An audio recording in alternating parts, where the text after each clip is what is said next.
So മോങ്കോഡിബി നമ്മളിപ്പോൾ കോളേജിലൊക്കെ പഠിക്കുമ്പോൾ SQL ഡാറ്റാബേസിനെ കുറിച്ചിട്ട് കേട്ടിട്ടുണ്ടാവും.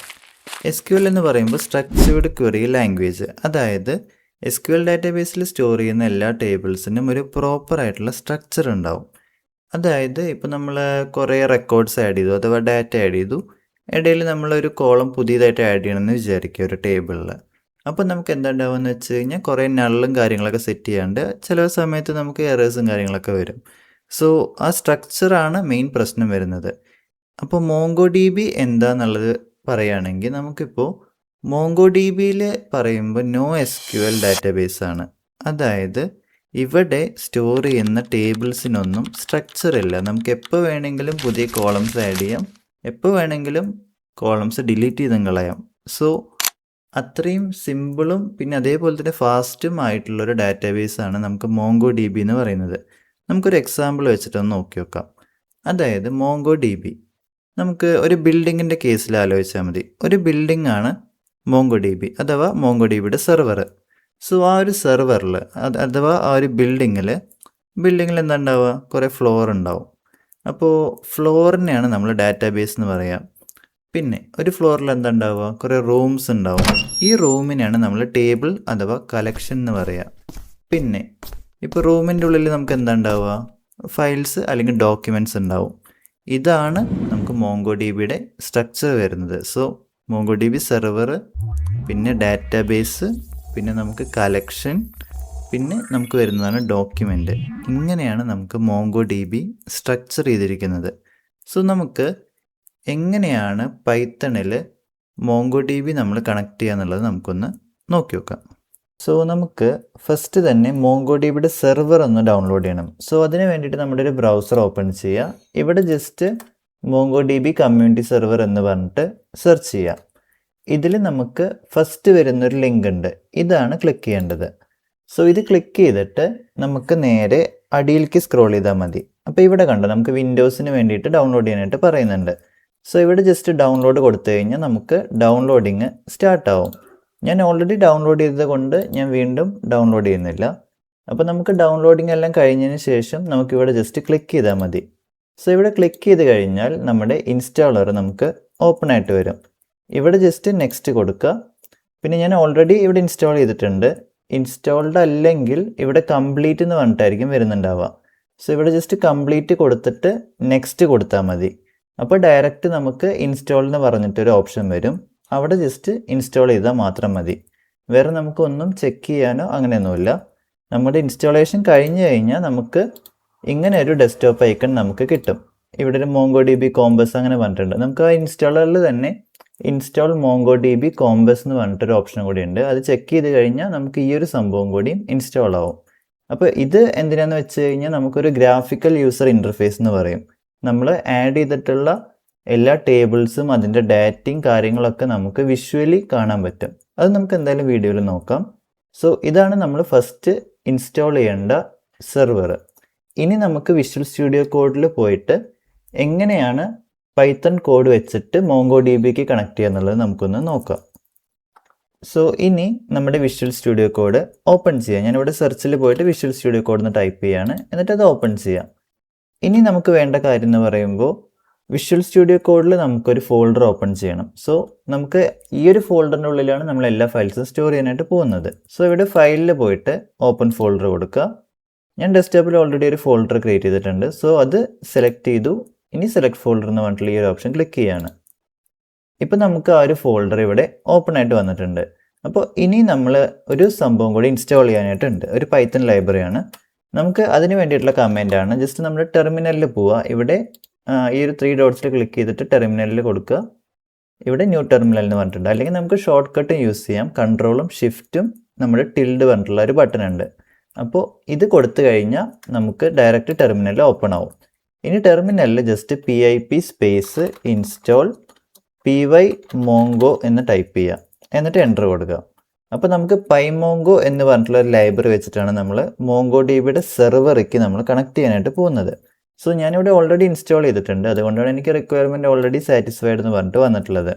നമ്മുടെ ഇൻസ്റ്റാൾഡ് അല്ലെങ്കിൽ നമുക്കത് സക്സസ്ഫുള്ളി ഇൻസ്റ്റാൾ എന്ന് പറഞ്ഞിട്ടായിരിക്കും വരിക. സോ നമുക്ക് ഇത് ഇൻസ്റ്റാൾ ചെയ്തതിന് ശേഷം നമുക്കൊരു ഫയൽ ഇവിടെ ക്രിയേറ്റ് ചെയ്യാം. സോ ഞാനിവിടെ ഒരു ഫയൽ ക്രിയേറ്റ് ചെയ്യാണ്. Just മോങ്കോ db.py. നമ്മൾ പൈത്തൺ ആണല്ലോ, സോ py ആണ് എക്സ്റ്റൻഷൻ വരിക. ഇനി ഞാനിവിടെ എൻ്റർ കൊടുക്കുകയാണ്. ഇനി നമുക്ക് എന്ത് ചെയ്യണം, നമ്മൾ ഇപ്പോൾ ഇൻസ്റ്റാൾ ചെയ്ത ലൈബ്രറി നമ്മുടെ ഈ ഒരു ഫയലിൽ നമുക്ക് ഇമ്പോർട്ട് ചെയ്യണം. സോ അതിന് വേണ്ടിയിട്ട് ജസ്റ്റ് ഇവിടെ ഫ്രം പൈമോങ്കോ എന്നല്ലേ നമ്മുടെ ലൈബ്രറിയുടെ പേരുണ്ടായിരുന്നത്, പൈമോങ്കോ. ഇവിടെ ജസ്റ്റ് ഇമ്പോർട്ട് മോങ്കോ ക്ലയൻറ്റ്. സോ ഈ ഒരു മോങ്കോ ക്ലയൻറ്റ് എന്ന് പറഞ്ഞിട്ടുള്ള മെത്തേഡ് വെച്ചിട്ടാണ് നമ്മൾ മോങ്കോ ഡിബിയുടെ സെർവർ നമ്മൾ ഇൻസ്റ്റാൾ ചെയ്തല്ലോ, ആ ഒരു സെർവർക്ക് നമ്മൾ കണക്ട് ചെയ്യാനായിട്ട് പോകുന്നത്. സോ നമുക്ക് ഇവിടെ ഞാനൊരു വേരിയബിൾ ഉണ്ടാക്കുകയാണ്, ക്ലയൻറ്റ് എന്ന് പറഞ്ഞിട്ട്, ഈക്വൽ ടു മോങ്കോ ക്ലയൻറ്റ്. അതായത് ഈ ഒരു URL-ലാണ് നമ്മുടെ സെർവർ റൺ ചെയ്യുന്നത്. സോ അതായിട്ട് ആദ്യം കണക്ട് ചെയ്യണം, ഒരു കമ്മ്യൂണിക്കേഷൻ ചാനൽ ഉണ്ടാക്കണം, അതാണ് ഇവിടെ ഉദ്ദേശിക്കുന്നത്. സോ ഇവിടെ നമുക്ക് ആ ഒരു കണക്ഷൻ എസ്റ്റാബ്ലിഷ് ആയിട്ടുണ്ട്. ഇനി നമുക്ക് എന്ത് ചെയ്യണം, ഒരു ഡാറ്റാബേസ് ഉണ്ടാക്കണം. നമ്മൾ ആദ്യം നോക്കിയിട്ടുണ്ടായിരുന്നു എന്താണ് ഡാറ്റാബേസ്, എന്താണ് കളക്ഷൻ, പിന്നെ എന്താണ് ഡോക്യുമെൻ്റ് എന്നുള്ളതും. സോ ഇനി നമുക്ക് ചെയ്യേണ്ട കാര്യം എന്ന് പറയുമ്പോൾ ഒരു ഡാറ്റാബേസ് ക്രിയേറ്റ് ചെയ്യണം. സോ ഈ ഒരു ഡാറ്റാബേസിൻ്റെ ഉള്ളിലാണ് നമ്മൾ എല്ലാ ടേബിൾസും കാര്യങ്ങളൊക്കെ കീപ്പ് ചെയ്യാൻ പോകുന്നത്, അഥവാ കളക്ഷൻസ് നമ്മൾ കീപ്പ് ചെയ്യാൻ പോകുന്നത്. സോ അതിന് വേണ്ടിയിട്ട് ഞാനിവിടെ ഒരു വേരിയബിൾ ഉണ്ടാക്കുകയാണ്, DB എന്ന് പറഞ്ഞിട്ട്, ഇഷ്ടമുള്ള പേര് കൊടുക്കാം, ഈക്വൽ ടു നമുക്ക് എന്താണ്, നമ്മൾ ക്ലയൻറ്റ് എന്ന് പറഞ്ഞിട്ടുള്ള ഈ ഒരു വേരിയബിളിൻ്റെ ഉള്ളിലല്ലേ നമ്മൾ സെർവറിൻ്റെ ഡീറ്റെയിൽസ് എല്ലാം സ്റ്റോർ ചെയ്തിട്ടുള്ളത്. സോ ഇവിടെ നമുക്ക് ക്ലയൻറ്റ് എന്ന് പറഞ്ഞിട്ട് കൊടുക്കാം. എന്നിട്ട് നമുക്കിവിടെ ഇഷ്ടമുള്ള പേര് കൊടുക്കാം ഡാറ്റാബേസിന്. ജസ്റ്റ് സ്ക്വയർ ബ്രാക്കറ്റ് ഇടുക, ലിസ്റ്റിൻ്റെ ഒരു സിൻടാക്സ് ഉണ്ടല്ലോ. സോ ഇതിൽ നമുക്ക് ജസ്റ്റ് ഡബിൾ കോഡ്സിൻ്റെ ഉള്ളിൽ നമുക്ക് നമ്മുടെ ഡാറ്റാബേസിൻ്റെ പേര് കൊടുക്കാം. ഞാനിവിടെ സ്റ്റുഡൻറ്റ് ഡീറ്റെയിൽസ് എന്നോ അല്ലെങ്കിൽ നമുക്ക് സ്റ്റുഡൻറ്റ് ഡാറ്റാബേസ് എന്നോ എങ്ങനെ വേണമെങ്കിൽ കൊടുക്കാം. ഞാനിവിടെ ഡീറ്റെയിൽസ് എന്നാണ് കൊടുക്കുന്നത്. സോ സ്റ്റുഡൻറ്റ് ഡീറ്റെയിൽസ് എന്ന് പറഞ്ഞിട്ടുള്ളൊരു ഡാറ്റാബേസ് ആണ് ഞാനിവിടെ ക്രിയേറ്റ് ചെയ്തിട്ടുള്ളത്. ഇപ്പോൾ ഓൾറെഡി അങ്ങനത്തെ ഒരു ഡാറ്റാബേസ് ഉണ്ടെങ്കിൽ അതായിട്ട് കണക്ട് ചെയ്യും, അത് മാത്രമേ ചെയ്യുന്നുള്ളൂ, അല്ലെങ്കിൽ അത് ഫൈൻഡ് ചെയ്യുന്നു, അത്രേ ഉള്ളൂ. ഇനി നമുക്ക് ഡാറ്റാബേസ് ക്രിയേറ്റ് ചെയ്തു. ഇനി നമുക്ക് എന്ത് ചെയ്യണം, ഡാറ്റാബേസ് എന്ന് പറയുമ്പോൾ അതിൻ്റെ ഉള്ളിൽ കുറേ ടേബിൾസ് ഉണ്ടാവുമല്ലോ. സോ ഈ ഒരു ടേബിളിലാണ് നമ്മൾ എല്ലാ ഡോക്യുമെൻ്റ് അഥവാ നമ്മുടെ ആ ഒരു ഫയൽസ് അല്ലെങ്കിൽ നമ്മുടെ ഡാറ്റ എല്ലാം സ്റ്റോർ ചെയ്യാൻ പോകുന്നത്. സോ നമുക്ക് എന്ത് ചെയ്യാം, ഇപ്പോൾ ഡാറ്റാബേസ് കിട്ടി, ഇനി നമുക്ക് അതിലൊരു കളക്ഷൻ ഉണ്ടാക്കാം. സോ ഞാൻ ഇവിടെ ഒരു വേരിയബിൾ ഉണ്ടാക്കുകയാണ്, കളക്ഷൻ എന്ന് പറഞ്ഞിട്ട്, ഈക്വൽ ടു നമ്മളുടെ ഡാറ്റാബേസ്, നമ്മുടെ DB എന്നല്ലേ വേരിയബിളിൻ്റെ പേര് കൊടുത്ത്, അതിൻ്റെ ഉള്ളിൽ ഞാനിവിടെ സ്റ്റുഡൻസ് എന്ന് പറഞ്ഞിട്ടൊരു ടേബിൾ ഉണ്ടാക്കുകയാണ്. ഇപ്പോൾ ഓൾറെഡി ഈ ഒരു ടേബിൾ ഉണ്ടെങ്കിൽ ഒന്നും ചെയ്യില്ല, ജസ്റ്റ് ഗെറ്റ് ചെയ്യുക മാത്രമേ ഉള്ളൂ. ഇനിയിപ്പോൾ ഇൻ കേസ് ഈ ടേബിൾ ഇല്ലെങ്കിൽ പുതിയതൊരെണ്ണം ക്രിയേറ്റ് ചെയ്യും. സോ ഇവിടെ ആ ഒരു സ്റ്റെപ്പും കൂടി നമുക്ക് കഴിഞ്ഞിട്ടുണ്ട്. ഇനി നമുക്ക് എന്താ ചെയ്യേണ്ടത്, ഈ ഒരു ടേബിളിലേക്ക് ഡാറ്റ ഇൻസേർട്ട് ചെയ്യണം. അപ്പോൾ അതിന് വേണ്ടിയിട്ടുള്ള കോഡാണ് നെക്സ്റ്റ് നമ്മൾ എഴുതാനായിട്ട് പോകുന്നത്. സോ നമുക്ക് ഇവിടെ പുതിയൊരു സ്റ്റുഡൻറ്റിനെ നമുക്ക് ആഡ് ചെയ്യണം. സോ അതിന് വേണ്ടിയിട്ട് നമ്മളിപ്പോൾ മോങ്കോ ഡിബിയുടെ കേസ് നോക്കുകയാണെങ്കിൽ നമുക്ക് ഇതിലെല്ലാം ഡിക്ഷണറി പോലെയാണ് നമുക്ക് കിട്ടുക, ഡോക്യുമെൻ്റ് എന്ന് പറയും. സോ നമുക്ക് എന്ത് ചെയ്യാം, സ്റ്റുഡൻറ്റിൻ്റെ ഒരു ഡിക്ഷണറി അഥവാ ഡോക്യുമെൻ്റ് നമുക്ക് ഉണ്ടാക്കാം. സോ ഫസ്റ്റ് അതിന് വേണ്ടിയിട്ടൊരു വേരിയബിൾ ഉണ്ടാക്കുക. ഇവിടെ നമുക്ക് ഇഷ്ടമുള്ള പേര് കൊടുക്കാം, ഞാൻ ജസ്റ്റ് സ്റ്റുഡൻറ്റ് 1 കൊടുക്കുകയാണ്. ഇവിടെ ഡിക്ഷണറിയുടെ സിൻടാക്സ് തന്നെയാണ് നമുക്ക് എഴുതേണ്ടത്. സോ ഞാനിവിടെ കുറച്ച് ഡീറ്റെയിൽസ് ആഡ് ചെയ്തിട്ടുണ്ട്. അതായത് ഈ ഒരു സ്റ്റുഡൻറ്റിൻ്റെ നെയിമും പിന്നെ ഏജ് എന്ന് പറഞ്ഞിട്ട്. ഇനി നമ്മുടെ ഡിക്ഷണറിയുടെ സിൻടാക്സ് എന്ന് പറയുമ്പോൾ നമുക്കൊരു കീ ഉണ്ടാവും, വാല്യൂ ഉണ്ടാവും. അപ്പോൾ ഇങ്ങനെയാണ് നമ്മുടെ ഡിക്ഷണറിയുടെ സിൻടാക്സ് വരുന്നത്. സോ നമുക്കിനി എന്ത് ചെയ്യാം, ഈ ഒരു സ്റ്റുഡൻറ്റ് 1 ഈ ഒരു റെക്കോർഡ് ഉണ്ടല്ലോ, നമുക്ക് നമ്മുടെ ഈ ഒരു സ്റ്റുഡൻസ് എന്ന് പറഞ്ഞിട്ടുള്ള ടേബിളിൻ്റെ ഉള്ളിലേക്ക് ഇൻസേർട്ട് ചെയ്യണം. സോ അതിന് വേണ്ടിയിട്ട് നമുക്ക് ഇവിടെ കളക്ഷൻ്റെ ഉള്ളിലല്ലേ നമ്മുടെ ടേബിൾ ഇരിക്കുന്നത്, കളക്ഷൻ എന്ന് പറഞ്ഞിട്ടുള്ള വേരിയബിളിൽ. സോ ഇവിടെ കളക്ഷൻ ഡോട്ട് നമുക്ക് ഒരു റെക്കോർഡല്ലേ ഇൻസേർട്ട് ചെയ്യാനുള്ളത്. അപ്പോൾ ഇൻസേർട്ട് 1 എന്ന് പറഞ്ഞിട്ട് ഒരു മെത്തേഡ് ഉണ്ട്. ഇനി നമ്മുടെ ആ ഒരു വേരിയബിളിൻ്റെ പേരെന്താണ്, സ്റ്റുഡൻറ്റ് 1 എന്നല്ലേ. ഇവിടെ ജസ്റ്റ് സ്റ്റുഡൻറ്റ് 1 കൊടുക്കുക. ഇപ്പോൾ നമ്മൾ എന്താ ചെയ്തതെന്ന് വെച്ച് കഴിഞ്ഞാൽ ഈ ഒരു റെക്കോർഡ് നമ്മുടെ മോങ്കോ ഡിബിയുടെ സെർവർക്ക് അഥവാ നമ്മുടെ മോങ്കോ ഡിബിയുടെ സെർവറിൻ്റെ ഉള്ളിലിരിക്കുന്ന ഡാറ്റാബേസ്, അതിൻ്റെ ഉള്ളിലുള്ള ഈ ഒരു ടേബിളില്ലേ, ഈ ഒരു ടേബിളിൻ്റെ ഉള്ളിലേക്ക് നമ്മൾ ഈ ഒരു എൻട്രി നമ്മളിപ്പോൾ ആഡ് ചെയ്തിട്ടുണ്ട്. സോ നമുക്ക് ഈ ഒരു പൈത്തൺ ഫയൽ ജസ്റ്റ് ഒന്ന് റൺ ചെയ്ത് നോക്കാം. സോ അതിന് വേണ്ടിയിട്ട് നമ്മുടെ കമാൻഡ് പൈത്തൺ സ്പേസ്, നമ്മുടെ ഫയലിൻ്റെ പേരെന്തായിരുന്നു, മോങ്കോ DB എന്നല്ലേ. സോ ഇവിടെ മോങ്കോ DB.py എന്ന് പറഞ്ഞിട്ട് കൊടുക്കുക, എൻ്റർ കൊടുക്കുക. അപ്പോൾ ഇത് കൊടുത്തു കഴിഞ്ഞാൽ നമുക്കിപ്പോൾ ഒന്നും വരില്ല, കാരണം നമ്മളിവിടെ പ്രിൻറ്റിൻ്റെ ഒരു സ്റ്റേറ്റ്മെൻറ്റ് യൂസ് ചെയ്തിട്ടില്ല. പക്ഷേ നമ്മളിവിടെ ഡെസ്ക്ടോപ്പിൽ വന്നിട്ട് നമ്മുടെ കോമ്പസ് ഉണ്ടല്ലോ, അല്ലെങ്കിൽ ഇവിടെ ഇപ്പോൾ ഇൻ കേസ് കോമ്പസ് കണ്ടിട്ടില്ലെങ്കിൽ നമുക്കിവിടെ ജസ്റ്റ് സെർച്ച് ചെയ്താൽ മതി കോമ്പസ് എന്ന് പറഞ്ഞിട്ട്. അപ്പോൾ നമുക്കിവിടെ ഫസ്റ്റ് വരുന്ന ആപ്പാണ്. സോ ഇത് ക്ലിക്ക് ചെയ്യുക. ഇത് ക്ലിക്ക് ചെയ്ത് കഴിഞ്ഞാൽ നമുക്ക് നേരെ MongoDBയുടെ ഒരു ഗ്രാഫിക്കൽ യൂസർ ഇൻ്റർഫേസ് ആയിരിക്കും നമുക്ക് ഓപ്പൺ ആയിട്ട് വരിക. ഇതിൽ ജസ്റ്റ് ഇവിടെ ആഡ് ന്യൂ കണക്ഷൻ എന്ന് പറഞ്ഞിട്ടുള്ള ഈ ഒരു ബട്ടൺ ക്ലിക്ക് ചെയ്യുക. ഇതിൽ ജസ്റ്റ് സേവ് ആൻഡ് കണക്ട് എന്ന് പറഞ്ഞിട്ട് കൊടുത്താൽ മതി. ഇത് ചെയ്ത് കഴിഞ്ഞാൽ കണ്ടോ, നമ്മൾ ഇവിടെ ക്രിയേറ്റ് ചെയ്ത ടേബിൾ ഇല്ലേ, നമ്മളിവിടെ എന്തായിരുന്നു ചെയ്തിട്ടുണ്ടായിരുന്നത്, നമ്മുടെ ഡാറ്റാബേസ്. ഈ ഒരു ഡാറ്റാബേസ് ആണ് നമുക്കിവിടെ കാണാൻ പറ്റുന്നത്. സോ ഇതിൽ ക്ലിക്ക് ചെയ്ത് കഴിഞ്ഞാൽ കണ്ടോ, നമ്മുടെ ആ ഒരു കളക്ഷൻ വന്നു, അഥവാ ടേബിൾ വന്നു.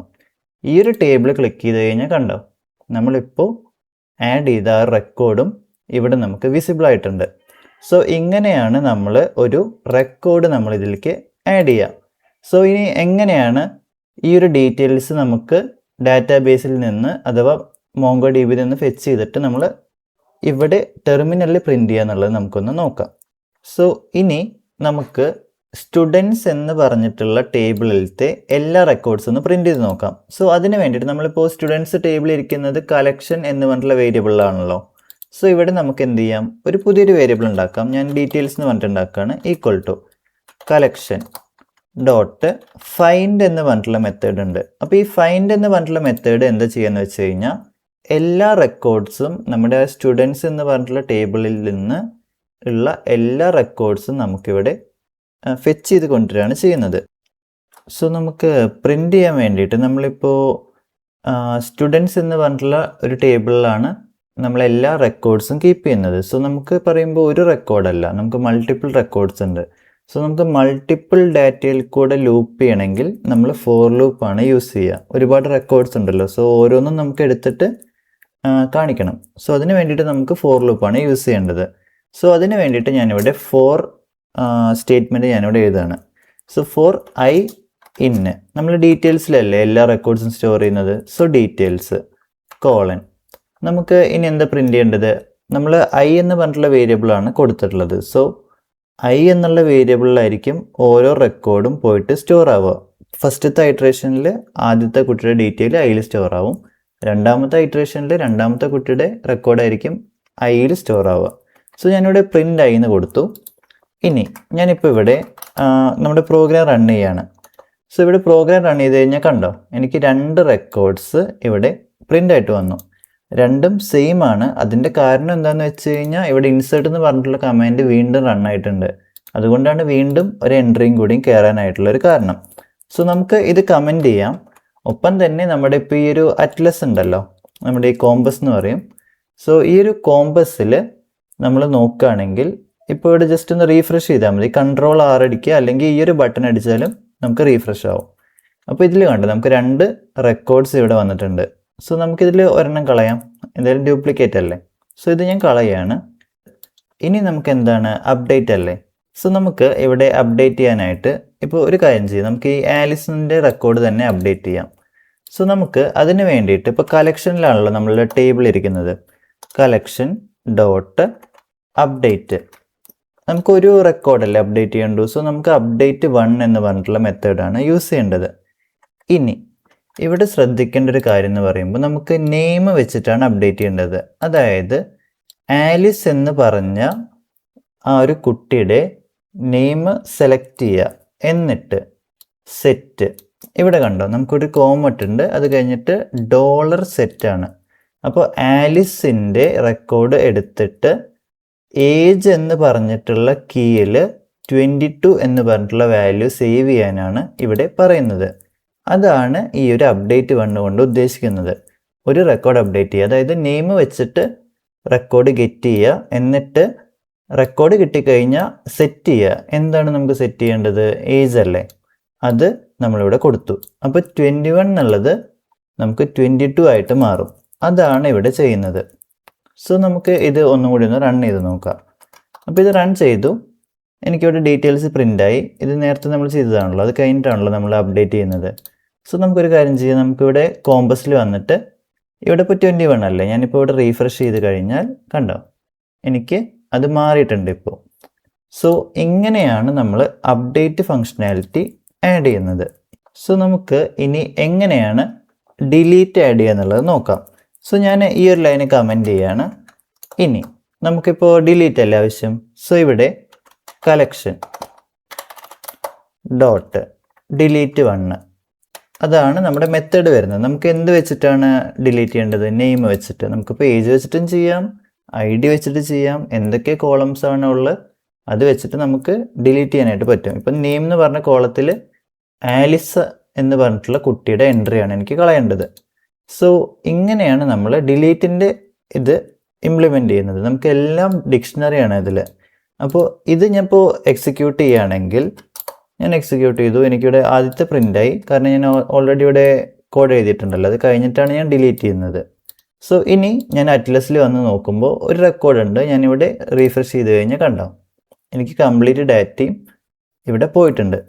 സോ നമ്മൾ ഇന്ന് നോക്കിയിട്ടുള്ളത് പറയുമ്പോൾ എങ്ങനെയാണ് മോംഗോഡിബിയുടെ സെർവർക്ക് കണക്ട് ചെയ്യുക, ഒപ്പം തന്നെ ഡാറ്റാബേസിലോട്ട് എങ്ങനെ കണക്ട് ചെയ്യും, ടേബിൾ എങ്ങനെ നമ്മൾ എഴുതും, റെക്കോർഡ് ഇൻസേർട്ട് ചെയ്യുക, ഒപ്പം തന്നെ നമ്മൾ കോമ്പസിൽ നിന്ന് അല്ലെങ്കിൽ മോംഗോഡിബിയിൽ നിന്ന് എങ്ങനെയാണ് ഡീറ്റെയിൽസ് ഫെച്ച് ചെയ്യുക, ഒപ്പം തന്നെ അപ്ഡേറ്റും ഡിലീറ്റും നമ്മൾ നോക്കി. സോ ഇതാണ് ബേസിക് ആയിട്ട് നമുക്ക് മോംഗോഡിബിയിൽ പഠിക്കാനുള്ള മെയിൻ കാര്യങ്ങൾ.